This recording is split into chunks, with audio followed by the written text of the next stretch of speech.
ho an'eo anivon'ny jirama ihany koa ny jirosoramy malagasy dia maro ny mpanjifa no manao osika ary mangalatra herinaratra izay miteraka faty antoka ho an'ny orinasa jirama tsy manaraka ny lalàna nefa izany ary hatrany amin'ny volana oktobra ny makaty dia nahatratratra any amin'ny 2 arivo ireo mpanjifa manao izay alatra jiro izay miteraka faty antoka araka ny fanambaranteo ho an'ny orinasa ny fisiny izy ireny. Efa misy zany ny client eo amin'ny rapport amin'ny octobre zay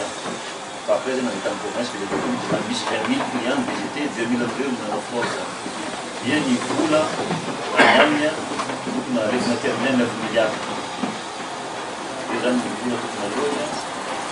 amizao moa zany efa aminy 5 milliards misy 4 ambolany fa ny zavatra misy resto averina ny jirony raha tsy voaloha vola reny ary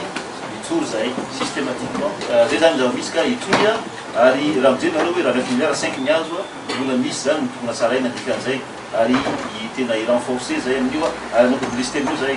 aseminay ringiny mahatonga ilay tsy mety tsempina fenina zany taosy zany raha misy tokoa raha misy fa raha tosiro misy an'izany ny amin'ny capitaine fa izahay araka an'le farto en volonté manao redimensionnement jereneo hoe adapté amin'io le transport sy câble makandreo io natao aloha zany à travers ce redimensionnement zany ahafahanay mijery rehefa aveo hoe amin'ny moyen moderne hoe aizany misy le branchement illicite ahafahana maka sanction zany io satria matetika ny olona tonga termineny hoe nandova izy zany fa tsy izy nitokony le trano tsy izy notao aloha zaho zao dia miteny mampita amintsika rehetra fa ho an'ny olona tonga ty fa miteny aminay fa hoe misy mety any aminy dia zay tsy hitory anazy rehefa betsaka ny tonga ty fa ny zava-misy tsy maintsy payeny zany no ilany rehefa manao évaluation zay hoe firy moa ny zavatra be fa tsy zay raha izy mitonga tena tonga ty aminay zany branchement tamin'ny zava-tonga 30 000 no efa payé nombre tsy installé zany fa 12 000 13 000 vitanay zao zao